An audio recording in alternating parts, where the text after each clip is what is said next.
Water signs, tignan po natin kung ano yung mensahe para sa'yo ngayong araw. Keep in mind po na ito ay general reading lamang, so hindi po lahat ay makaka-relate, so be open-minded. Sa mga hindi pa po nakasubscribe dito sa ating channel, please subscribe na po kayo and palike na din po ng ating video. At sa mga nais pong mag-avail ating lucky stones, ng ating private reading, ng ating bracelet, message lang po kayo sa link na nasa description box, Tarot Intentions by Aliana Reyes. Tignan natin ano po yung mensahe para sa'yo. Let go. Ayan. So ano ba tong mga kailangan ninyong i-let go? Need na ninyong pakawalan? Water signs. Yan yung kasi yung sinasabi sa'yo dito ni Universe. Make room for the new beginning on its way to you now. Ayan po. So may mga ano dito, may mga blessings na nabablock. Kasi pwedeng meron kayong mga bagay na nagpapahirap sa inyo na ayaw nyong bitawan. So, kailangan matuto talaga kayo dito i-accept yung sitwasyon, i-let go na yung mga dapat i-let go pagdating sa life po ninyo. Lalo na yung mga bagay na, alam mo yon, hindi na kayo nagbe-benefit. Tignan natin. So, maging practical daw kayo dito. Yun yung sinasabi sa inyo ni Universe. Tignan po natin ano pa yung mensahe para sa'yo. Spirit Guide, ano pa po yung mensahe natin kay water signs? Mayroon tayo ditong imagine. Ayan. So, imaginein mo kapag na-let go mo na yan. Tapos, imaginein mo na yung mga problema mo na solve na. Yung mga blessings, tuloy-tuloy na dumarating sa life mo. Diba? Ang ganda, ang gaan sa pakiramdam. We have mending. Ayan. So, meron ba kayo ditong relationship na trinay nyo na yung best ninyo pero hindi pa rin siya naayos? Kahit anong relationship yan, relationship mo with your parents, with your brothers and sisters, with your lover, friends, di ba? Parang nag-effort na kayo pero pwedeng walang nangyayari kasi pwedeng meron dyan matigas yung puso, di ba? Or it could be hindi pa ready na mag-usap kayo, hindi pa ready to, para makipag-reconcile. So, wag niyong pilitin, di ba? Meron tayo ditong peace. Okay, so all you want to do lang naman is magkaroon ng peace of mind. All you want lang naman is magkaroon nito. We have the sea. Ayan po. So, sinasabi nga dito na maraming isda sa dagat, 'di ba? Marami kang opportunities na pwede pang dumating sa life mo, water signs. Huwag mong ipilit yung mga bagay na hindi talaga para sa iyo. Yan, yung iba po kasi sa inyo, pwedeng ganun yung nangyayari. Pinipilit nyo talaga, kaya kayo nahihirapan sa relationship man yan, ganun. Sabi natin, baka may naka-move on na dito. Tapos kayo, hindi pa kayo naka-move on from this person. So, gusto nyo, magkabalikan pa kayo ng taong to. Pero kasi baka pag nagkabalikan kayo, ito yung mawala sa'yo, peace of mind. Baka lalong hindi mo ito matagpuan. So, ang mangyayari, mas mahihirapan ka. So, tignan natin kung ano pa yung mensahe para sa'yo. At ito pa, kasi sa December 13, actually pre-shadow na ng Mercury retrograde. So start sa December 13 ng Mercury retrograde.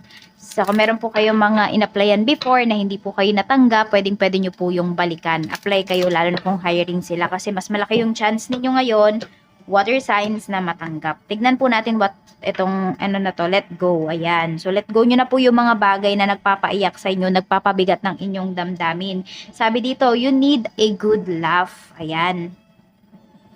Finish what you've started. So, wag lang daw imagine dito naman, sabi ni Universe. Okay? Pero kasi, isa din yan po sa mga ninyo way of manifesting, imagining, yung iba sa inyo. So, yun, pag kayo kasi ay nag-manifest, dapat may pagkilos din. Yun yung, yung nami-misunderstood ng iba, ng ibang tao, na kapag nag-manifest ka, okay na yun. Hindi po kailangan mayroon kilos yan. Parang pagdadasal lang din kasi yan. Diba? Hindi pwedeng dasal lang tayo ng dasal. Dapat kumikilos din tayo. Tulungan din natin yung sarili natin. Tignan natin. Kasi di naman babagsak na lang bigla yung biyaya sa harap natin. Hindi pa. Tignan natin. What is mending? We have wish upon a star. So, ito, meron kayong sabi, make a wish and expect the very best. So, mag-wish na kayo ngayon. Sa isip nyo lamang banggitin, wag nyo nang i-type. Kasi po, yung iba sa inyo nababasa ko, tina-type nyo pa yung mga wishes ninyo. Wag na po, kapag hindi ko naman pinapatype sa inyo, wag nyo nang ita-type. Kasi, nai-evil eye po siya. Okay? Nai-evil eye yan kapag nalalaman ng ibang tao yung inyong mga wishes or yung mga gusto ninyong mangyari sa life ninyo. Huwag nyo na pong i-comment. Ayan, i-claim nyo na lang po yung positive energy. Yun yung gawin niyo every time na sinabi ko mag-wish na kayo. So, dun nyo lang po banggitin, di ba? Yung sa time frame na binigay ko sa inyo. Pero wag nyo nang itatype. Okay? Always nyo po yung tatandaan. Para hindi siya ma-evil eye. Tignan natin what is peace. We have curiosity. So, yung iba talaga sa inyo, ito, mukhang meron kayong mga gustong itry. Could be, may cravings kayo dito. Merong bagong kainan na bukas. Tapos nakikita nyo, ang daming good reviews. Gusto nyong itry. So, meron dito curious kayo sa isang bagay na hindi kayo matatahimik hanggat hindi nyo po natitikman or hindi nyo napupuntahan, hindi nyo nasusubukan. Ayan. Start a project related to something you're curious about. So, ayan. So, kung gusto nyo namang simulan, okay naman. Wala namang problema. Sinasabi lang ni universe sa inyo. To the C, we have happy surprise. Okay, mukhang meron kayong sorpresa na marireceive dito. Coming pa from malayo. Ayan po. Pwedeng dagat yung pagitan mo with this person na mag-ano sa'yo dito. Na bibigay sa'yo ng sorpresa. Ayan po. Basta magkalayo kayo ng taong to. Tignan natin, Spirit Guide. Ano pa po yung mensahe natin? Mensahe pa po natin kay water signs. Pagdating po sa trabaho. Pagdating sa trabaho, Spirit Guide, kamusta po si water signs, Cancer, Pisces, and Scorpio. Maraming salamat po sa araw-araw na pagbalik ninyo dito sa aking channel. Sobrang na-appreciate ko po kayo. We have 5 of Wands. So, medyo may competition tayo dito, no? Pagdating sa trabaho. So, lahat talaga may ginagawa ngayon. Lahat is sobrang busy po. Ayan, meron din yata kayo ditong mga inaayos. So, parang pagandahan kasi kayo dito. Could be event. Ayan, may event kayo dito. So, lahat busy. Lahat talaga. Maganda naman po yung pinapakita dito, oh. Ayan, kahit na mayroon ditong sabihin natin competition, could be healthy competition po ito. Ayan o, siguro ngayon sinasabi sa inyo dito ni universe, maging ano lang kayo dito, maging sports kayo. Pagdating dito sa competition dito sa inyong trabaho. Tignan natin kung ano pa yung mensahe para sa'yo, Spirit Guide. Okay. We have King of Cups pagdating naman sa negosyo. So, maganda po yung negosyo nyo ngayon. Ayan po, parang lahat ng ini-imagine nyo talaga na ma-manifest po ninyo. Siyempre, ayan, sinasamahan nyo din yan ng sipag pagdating dito sa inyong negosyo. Tsaka good kasi yung customer service po ninyo. Tapos ito, pwedeng may mga orders kayo ngayon. Meron kayong mga pinapackage nyo, ganyan. So, pwedeng meron kayong nilalagyan ng tape. Tapos pwedeng, kasi iba sa nyo, pwedeng may mga shipments po kayo ngayong araw na ito. Mukhang may ipapaship kayo dito. So, depende yan kung ano ba yung inyong negosyo.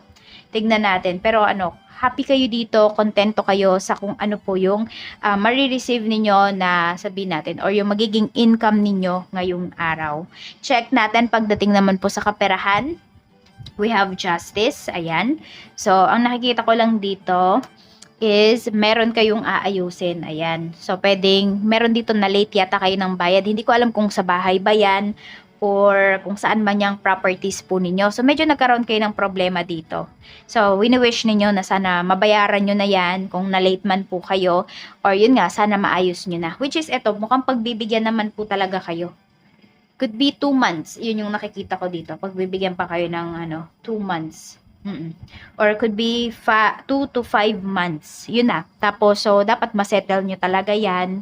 Yan yung hinihiling ninyo na, ay, sabi nga no, iba sa inyo, narinig ko lang, Madam, sana magdilang anghel po kayo. Ayan, mangyayari yan, pagbibigyan kayo. Basta marunong lang din talaga kayong makipag-usap. So, tignan natin, ayan, baka may mga isisettle kayo dito, 2 to 5 months from now. Tapos, pagdating naman sa mga single natin, we have the lovers. Okay, so meron dito. May nakita kayong isang tao na hindi nyo naman siya talaga kilala. Pero feeling po ninyo, nakita nyo na yung tao na yun. So curious kayo sa tao na yun. Hindi kayo mapakali, hindi kayo makatulog. Ayan po. Kasi pwedeng soulmate nyo yon yung nakita po ninyo. Or could be kasama nyo sa past life. Kaya parang nakita mo na yung tao na yon.